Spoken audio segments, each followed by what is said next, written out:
بسم اللہ الرحمن الرحیم۔ ناظرین، پروگرام کرنٹ افیئر کے ساتھ آپ کا میزبان سید آصف علی حمدانی حاضر خدمت ہے۔ ناظرین، شہر اقتدار میں جو ہے وہ جوڑ توڑ کا سلسلہ آخری مراحل میں ہے اور بہت بڑے لیول پہ جو ہے وہ قانون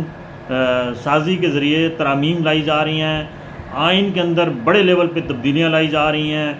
ججز کی تعداد بڑھائی جا رہی ہے، اور یہ بات طے ہو چکی ہے کہ یہ جو موجودہ جسٹس ہیں، چیف جسٹس فائز عیسیٰ، ان کو ایکسٹینشن دینے کے لیے جو ہے وہ بہت بڑے لیول پہ جوڑ توڑ اس وقت جاری و ساری ہے۔ اور یہ بات بھی بالکل واضح ہو رہی ہے کہ جو موسٹ سینئر جج ہیں منصور علی شاہ صاحب، ان کو کسی صورت بھی چیف جسٹس سپریم کورٹ برداشت نہیں کیا جائے گا، اور یہ اطلاعات ہیں کہ یہ قومی اسمبلی کا سیشن آج سے شروع ہو چکا ہے، اس کے اندر اب آئینی ترامیم کا ایک پورا پیکج لایا جا رہا ہے، اور جو پہلے پیکج لایا گیا تھا اس کو سینٹ میں بھیج دیا گیا ہے، اور سینٹ کے اندر بھی جو ہے وہ اس کو پاس کرایا جائے گا، اور پھر ایک مشترکہ اجلاس بلایا جا رہا ہے،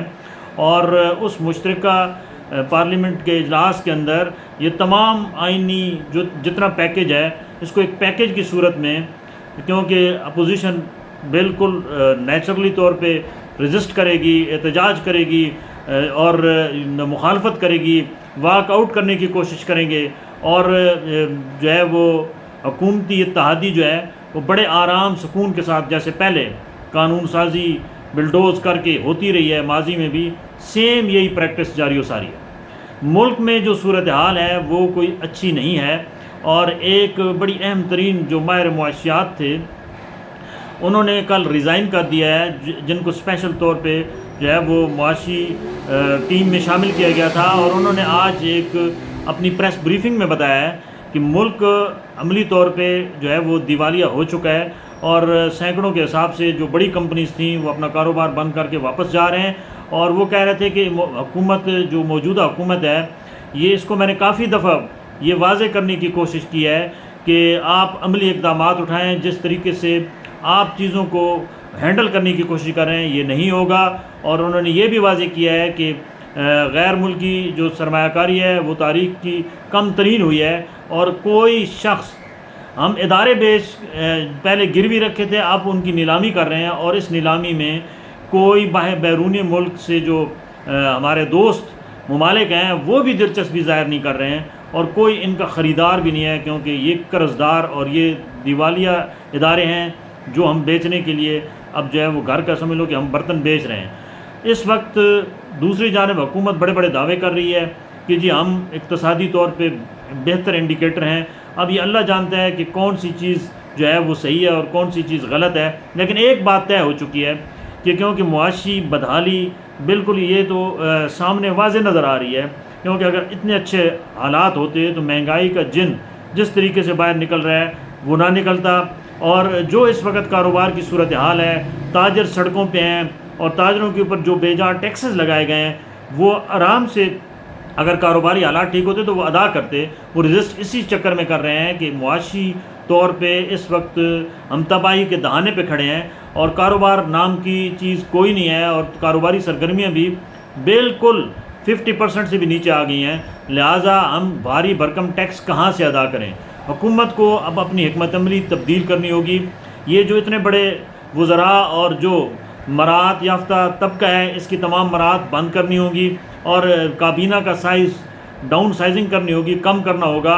اور یہ جو آئی پی پیز کا بھی معاملہ اس وقت اٹھا ہوا ہے کہ آئی پی پیز نے ایکا کر لیا ہے، جن کو نوٹسز جاری ہوئی ہیں کہ آپ کا ہم ریویو میں جا رہے ہیں، آپ کی میعاد ختم ہو چکی ہے، آپ کے ساتھ آگے ہم نہیں چل سکتے۔ یہ بھی ایک اس پرائیویٹائزیشن کا سارا حصہ ہے، اور اس لسٹ میں کچھ 7-8 جو آئی پی پیز ہیں ان کے نام بھی ڈالے گئے ہیں، وہ بھی رجسٹ کر رہے ہیں کہ جی ہم معاہدوں کے تحت یہ ہمیں دینے کے پابند ہیں، ہم کسی صورت بھی حکومت کو پیچھے نہیں ہٹنے دیں گے۔ یہ جو موجودہ صورتحال سناریو ہے، اس وقت اسلام آباد کے اندر جو ہے وہ ملازمین جو یوٹیلٹی سٹور بند ہو چکے ہیں وہ بھی سراپا احتجاج ہیں، اس کے بعد جو باقی کسان ہیں وہ بھی سراپا احتجاج ہیں، اور جو تاجر برادری ہے وہ بھی سراپا احتجاج ہے، تو ہر طرف سے حکومت کو جو ہے وہ احتجاج کا سامنا ہے، اور حکومت ٹس سے مس نہیں ہو رہی ہے۔ یہ ایک بہت بڑا سوالیہ نشان ہے کہ حکومت کو چاہیے کہ جتنے بھی لوگ سڑکوں پہ ہیں ان کے جو جائز مطالبات ہیں اس کے لیے کوئی عملی اقدامات اٹھائیں، ورنہ یہ حالات مزید خراب ہوں گے۔ دوسری جانب حکومتی جو اتحادی ہیں وہ سرتوڑ کوششوں میں مصروف ہیں کہ کسی طریقے سے مولانا فضل الرحمان کے گھر کے چکر لگائے جا رہے ہیں کہ ان کو راضی کیا جائے کہ وہ حکومت کو سپورٹ کریں اس وقت، اور وہ اس جو صورتحال ہے اس میں حکومت کے وہ حامی بنے۔ اور مولانا بھی بڑے سمجھ لو کہ پرانے کھلاڑی ہیں، اور وہ یہ سمجھتے ہیں کہ یہ وقت جو ہے یہ حکومت کا ساتھ دینے والا خسارے میں رہے گا، اور انہوں نے اس لیے صدر پاکستان آصف علی زرداری صاحب سے اور وزیر اعظم میاں شہباز شریف صاحب سے جو دست بدستہ ان کے جناب آستانے پہ تشریف لائے، اور انہوں نے ان سے معذرت کیا ہے کہ مجھے سوچنے کا موقع دیا جائے، اور انہوں نے کہا کہ آپ لوگوں نے، آپ کو میں نے منع بھی کیا تھا کہ اس حالات میں یہ حکومت نہ لیں، آپ نے میری بات نہیں مانی، میں اپنے موقف پہ کھڑا ہوں، آپ لوگوں نے ہی مجھ سے جو ہے وہ بے وفائی کی ہے۔ اب صورتحال کیونکہ دن بدن اس میں